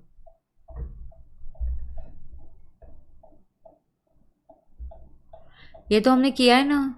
ए ये हमारी मंजू का क्वेश्चन है। A this question is in a Manju. Phone silent नहीं था। ये क्वेश्चन मंजू में है बेटा। अभी कोई रेगुलर बैच May 25 के कोई बच्चे हैं क्या? Yes this question is in Manju, we have solve this question. फिर मंजू का क्वेश्चन है, मॉडल का क्वेश्चन है, प्रिजम्पटिव वाला मंजू का क्वेश्चन है। अरे तेरे पास अभी की मंजू नहीं है, लास्ट टाइम की मंजू है ना, सॉल्व होगा ना आंसर, उसमें कोई अमेंडमेंट नहीं है। आंसर लगेगा तो भेजती हूँ मैं, तू देख ले, मॉडल का क्वेश्चन है, मॉडल में भी है ये क्वेश्चन और अपने क्लास में भी सॉल्व है ये। ठीक है ठीक है चलो, पहले जो करा रही हूँ वो देखते हैं, फिर वो एडिशनल होगा तो कर लेंगे वो भी। कहाँ हैं हम लोग? क्वेश्चंस।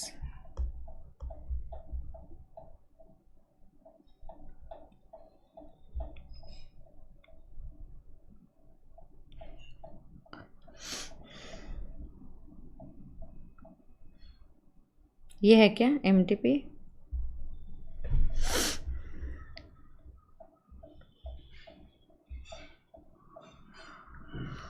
Model test paper 4।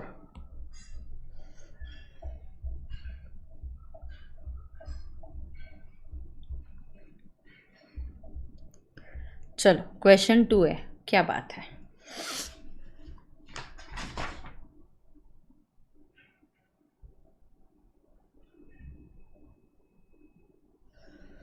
चलो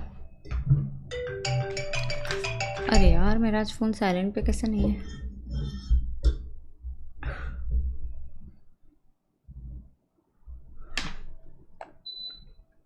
चलो are we ready? Yes, let's do it.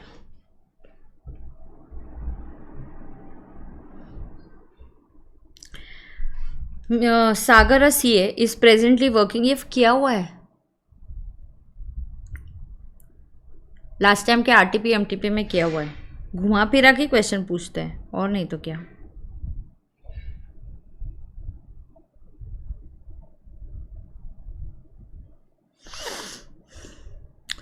Sagar, a chartered accountant, is presently working in a firm in India. He has received an offer for the post of CFO from a company at New York. As per the offer letter, he should join the company at any time from 1st September to 31st of October. ये किया हुआ है मैंने, RTP MTP में किया हुआ है। He approaches you for your advice on the following issues to mitigate his liability. Date by which he should leave India to join the company. Now आप उसको इस तरीके से करो, हंसी है तुम्हारे पास आ रहा है एडवाइस के लिए।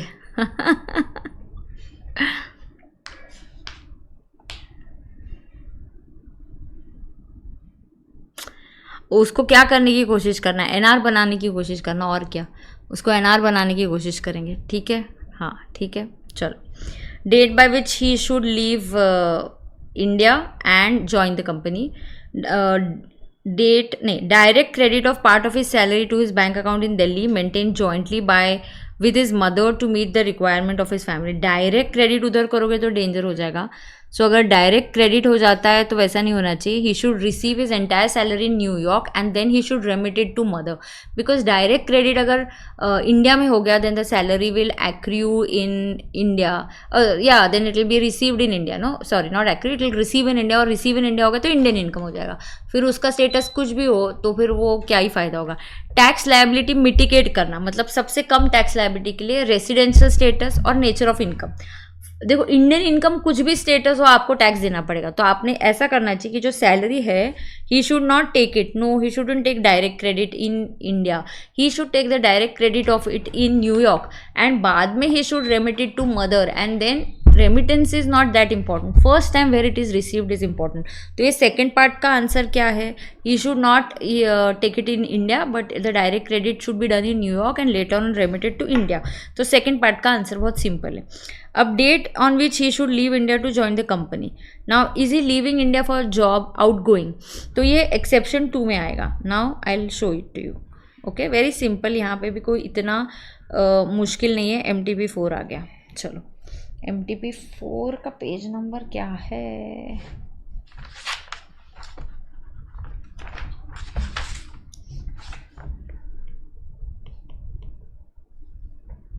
इसको भी MTP बोल रहे हैं क्या, मॉडल टेस्ट पेपर ही बोल रहे हैं। कितना इस बार दिया है इंस्टीट्यूट ने MTP4।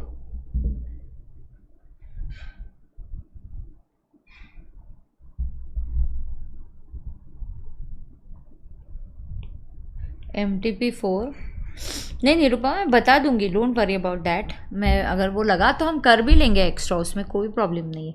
कुछ क्वेश्चंस हम एक्स्ट्रा कर भी लेंगे, डोंट वरी अबाउट इट, ठीक है। हाँ MTP4 ये क्या है, कहाँ से लेंगे, हाँ page number 205 and I am giving you answers for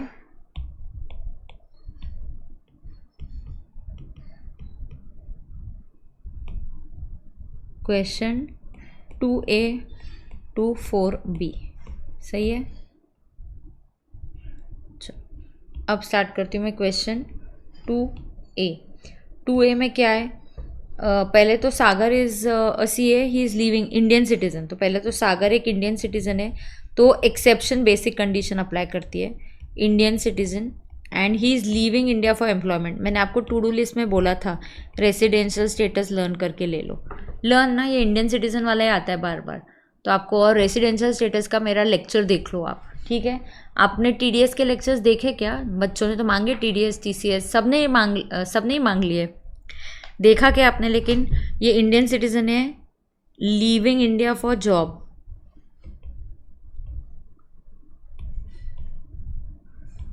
तो फिर following basic conditions will apply. तो आपको इसको NR बनाना पड़ेगा, following basic conditions will apply. किधर है, आज अटेंडेंस कम है, आज बहुत बच्चे कम है, रेगुलर जो मैसेजेस करते हैं वो दिख नहीं रहे हैं मुझे, आज का अटेंडेंस कम है।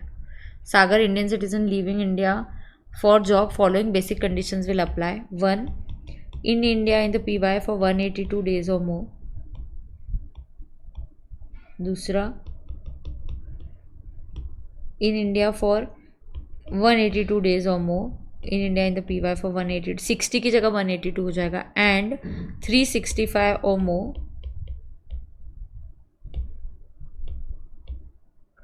In last 4 years।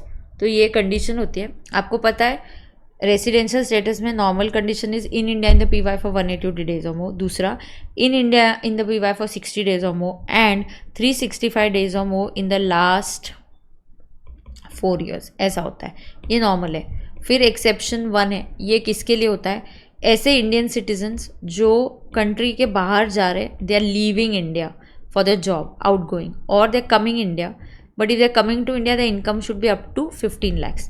तो ये 182 का 182 है, ये 60 की जगह क्या आएगा,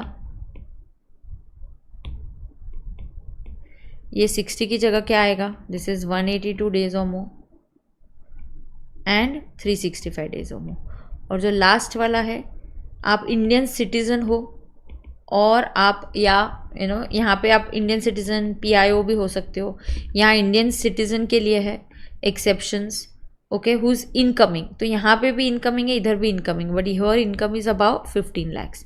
यहाँ हम 182 का जैसे ही देखते हैं, यहाँ 60 का 182 हो गया, यहाँ 60 का 120 हो जाएगा, एंड 365 जैसे है वैसे है। ऐसे केस में, इस केस में अगर आप डायरेक्टली सिर्फ इस कंडीशन की वजह से R बनते हो, then you are directly treated as RNOR, then you are directly treated as RNOR। अरे सही है क्या, बता दो, सही है क्या, बता दो, बता दो, किसी को कोई डाउट है क्या? चलो अब सागर का, ये मैंने बता रही थी आपको, हाँ। अब सागर ने 182 से ज़्यादा, तो 182 से कब आएगा, उसको ऑफर कब मिला, 1 अप्रैल, मेरे को लग रहा है सितंबर के आसपास उसको इंडिया से बाहर जाना पड़ेगा, 6 महीने 182। फिर भी हम देखते हैं उसको ऑफर कब आया था, बाबा रे बाबा, सागर को ऑफर कब आया था,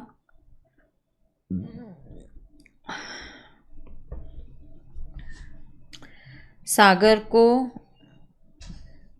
as per the offer letter, ठीक है, he has to leave from 1st to 31st, मतलब उस साल में तो अप्रैल से है ही ना वो। सो हमको 182 डेज इंडिया में वो से कम होना चाहिए, he should be in India for less than 182 days, है ना, तो फिर वो NR बन जाएगा। So Sagar should be in India for less than, Sagar should be in India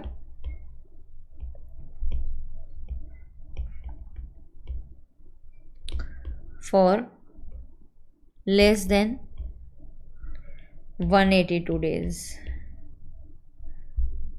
so he can be NR। और NR को इंडिया में सिर्फ इंडियन इनकम पे टैक्स देना है, तो कम से कम वो ROR बन गया तो ज़्यादा टैक्स आएगा, NR को सबसे कम, R को सबसे ज़्यादा, RNOR को बीच में टैक्स देना पड़ता है, so he can be NR। So therefore count करो, अप्रैल के 30, मई 31, जून 30, जुलाई 31, अगस्त 31, सितंबर, अक्टूबर, अयो सॉरी, यहाँ तक काउंट करो, अगस्त तक कितने हो गए, 30, 30, 60, 180, 90, 120, यहाँ तक कितने हो गए, ये डेज बोलो ना कितने हो गए यहाँ तक, 1 2 3 4 5, 35 150, 153 हो गया, 153, और मुझे 182 से कम चाहिए, 182 डेज कब तक होंगे, सो 182 माइनस 153, 29th, आप अगर 29 सितंबर को रहोगे तो आपके 182 डेज हो जाएंगे। On 29 September he will complete, 29 सितंबर को आपके 182 डेज होंगे, आपको नहीं होने देना है। अब 182 और मोर हो गए तो आप रेसिडेंट बन जाओगे, so he must on 29th he will complete 182, हमें 182 नहीं बनने देना है, so he must leave India on और before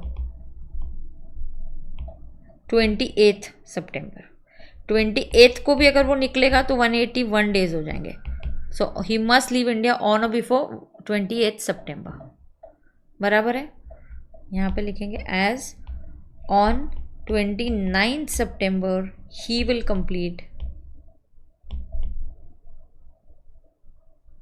182 days, he will complete 182 days। अरे सही है क्या, बोलो बोलो, अरे बोलो ना, हाँ। फिर क्वेश्चन 2A का इसका सेकंड पार्ट है, salary should be directly credited to bank in न्यूयॉर्क।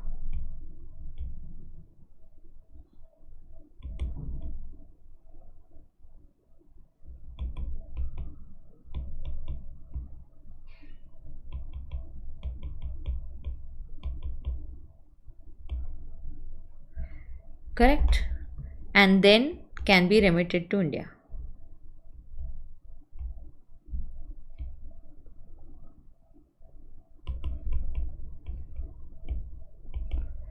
correct? You know, if it is directly credited in India, Indian account, then it will become Indian income. तो ऐसे करने से आपका क्या हो जाएगा, लिटिगेशन सबसे कम आ जाएगा. चलो,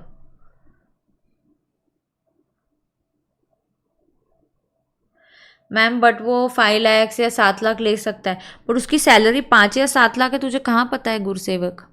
his salary can be anything. How do you know what is his salary? No, it is best he becomes N R. नहीं तो आर बन गया, वो ये लेने के चक्कर में, रिबेट लेने के चक्कर में तुम रेसिडेंट बन रहे हो, पूरा वहाँ की सैलरी भी इधर टैक्स कर लोगे, 7 और 5 लाख के काफ़ी ऊपर चले जाओगे, क्या पता सरचार्ज ही अट्रैक्ट कर लोगे तुम.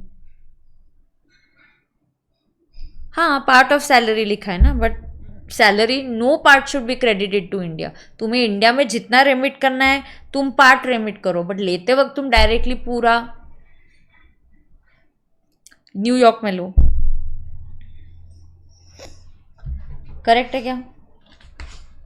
2A हो गया क्या? चलो 2B TDS पे है. चलो सही है, 2B TDS और TDS पे कुछ दिख रहा है.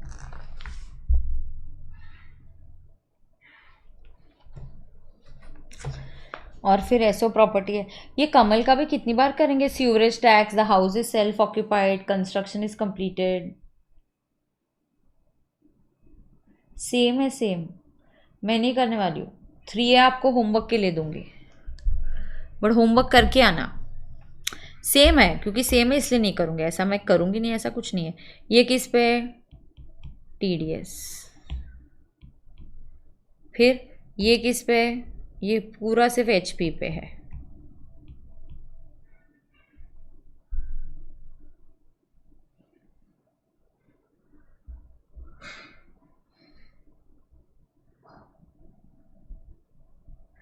आगे जाएंगे. चलो 3, ये होमवर्क है, ये होमवर्क करना है, मैं नहीं करूँगी अभी. 3 है HP का, सेम क्वेश्चन, प्री कंस्ट्रक्शन आप प्रैक्टिस कर लो.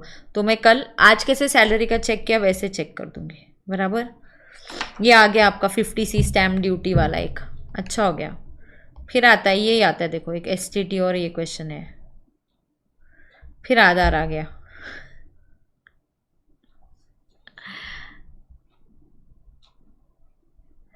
चलो कर लो, एक और सवाल कर लेते हैं. ये TDS वाला करते हैं, ठीक है? HP होमवर्क के लिए है 3A, फिर 3B और 4 है. तो कल तो आराम से हो जाएगा. प्रैक्टिस पेपर ये भी हो जाएंगे हमारे. प्रैक्टिस पेपर 4 हो जाएंगे, ठीक है? फिर तुमको और क्या कराने का है बताओ? और प्रैक्टिस पेपर क्या कराने का है? ठीक है, मैं प्लान करती हूँ और क्या है. एक ही दिन में मेरे को लगता है ये करते हैं क्या, बहुत कुछ कराना है. मुझे लग रहा है नेक्स्ट वीक ऐसा थोड़ा 4-4, 5-5 घंटे थोड़ा टैक्स के लिए डेडिकेट करते हैं. तुम लोग भी करो, थोड़ा सा कवर अप कर लेंगे फिर MCQ, ठीक है?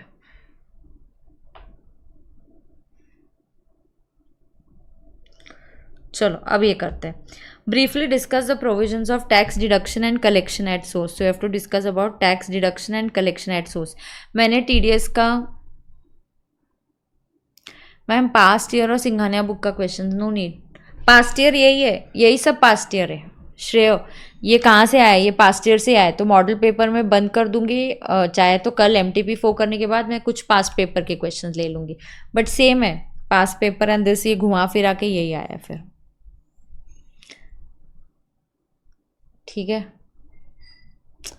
नहीं, अभी सिंघानिया बुक को अभी इंपॉर्टेंस मत दो. सिंघानिया बुक का इंपॉर्टेंस होता है कॉन्सेप्चुअल क्लैरिटी के लिए. अब इंपॉर्टेंस होना चाहिए सिर्फ ICI के मटेरियल के लिए.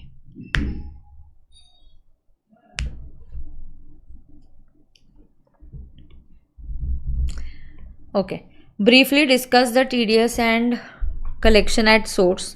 TDS एंड TCS है, ठीक है? तो ये TDS पे भी डिपेंडेंट है, और TDS और क्या है, एंड TCS है.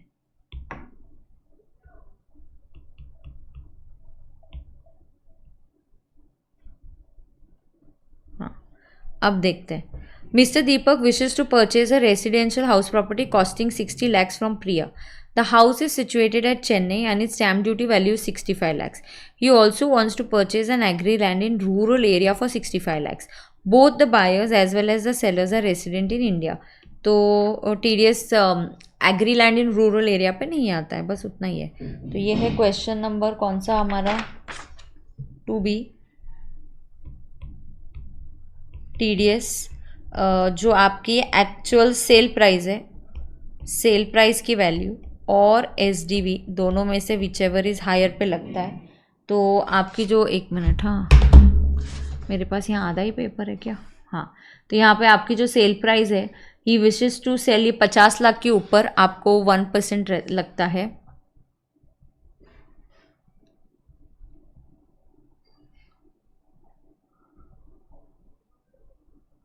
हाँ, अब देखो यहाँ पे क्या हो रहा है,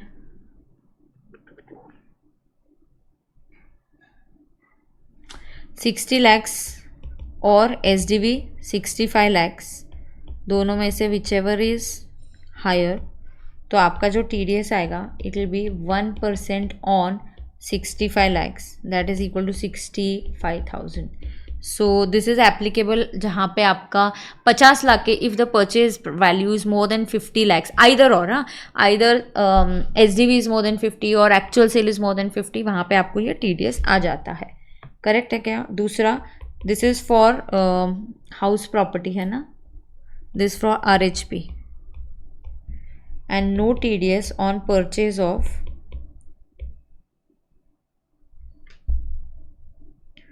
no।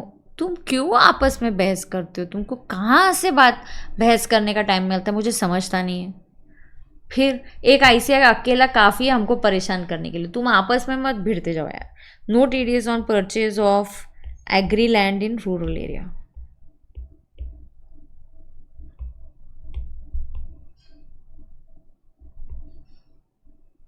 चलो आगे जाएंगे, ये 1 आ गया। अब दूसरा, ये TCS है गाड़ी वाला, दूसरा बता दूँ,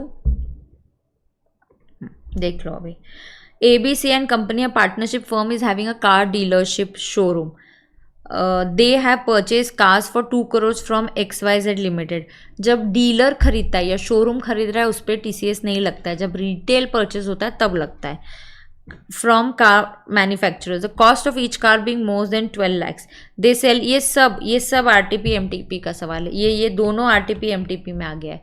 जो सागर वाला सवाल है वो लास्ट टाइम के RTP का सवाल है।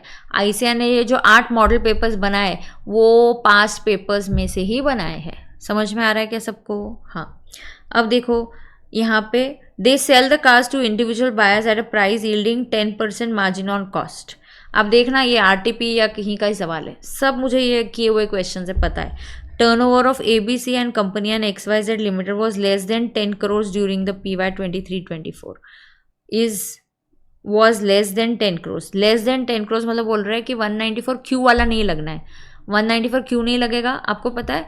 जब बायर और सेलर आपस में अगर 50 लाख के ऊपर की गुड्स खरीदते हैं तो आपको 0.1% करना होता है। एक 194 क्यू है और एक TCS में भी ऐसा सेक्शन है।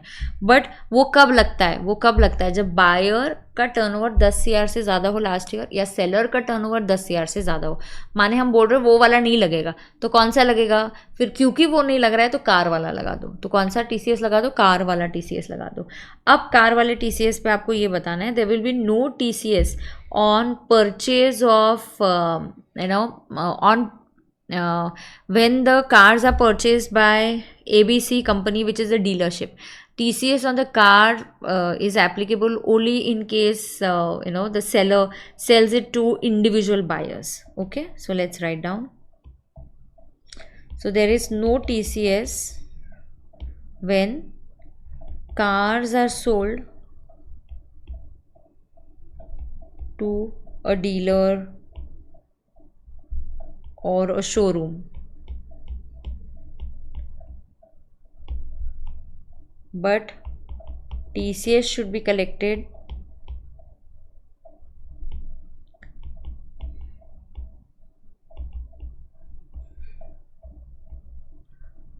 when cars are sold to individual buyers, retailer को। यहाँ अगर गवर्नमेंट भी लेती है तो नहीं करते, गवर्नमेंट CG या गवर्नमेंट ने मोदी जी के लिए कार खरीदी, BM खरीदी तो नहीं कट करेंगे। So but TCS should be collected when cars are sold to individual buyers. Is that okay? अरे ओके कि ओके नहीं है.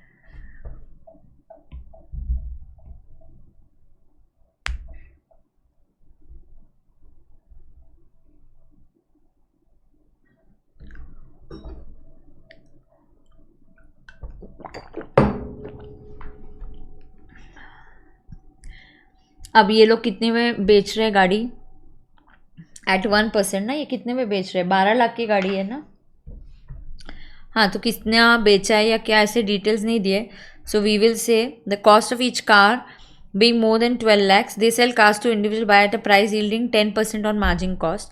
That means as the value of the car is above 10 lakhs, यहाँ पे वैल्यू क्या है? 10 lakhs के ऊपर. So they have to collect 1% on the sale consideration of each car that they sell to the individual buyer. खत्म. इतना ही expected, क्योंकि ज़्यादा वहाँ पे कुछ लिखा नहीं है.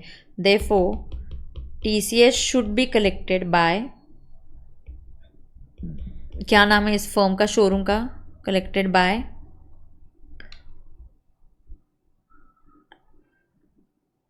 TCS should be collected by, firm का नाम क्या है? ABC and company. हाँ, no TCS when car showroom by dealer और शोरूम. देयरफॉर यहाँ पे बोलेंगे no TCS to be collected by manufacturer, collected by XYZ limited. तो XYZ लिमिटेड मैन्युफैक्चरर, उनको नहीं कलेक्ट करना. But TCS should be collected by ABC and company, that is the showroom, from each buyer as value of the car exceeds 10 lakhs.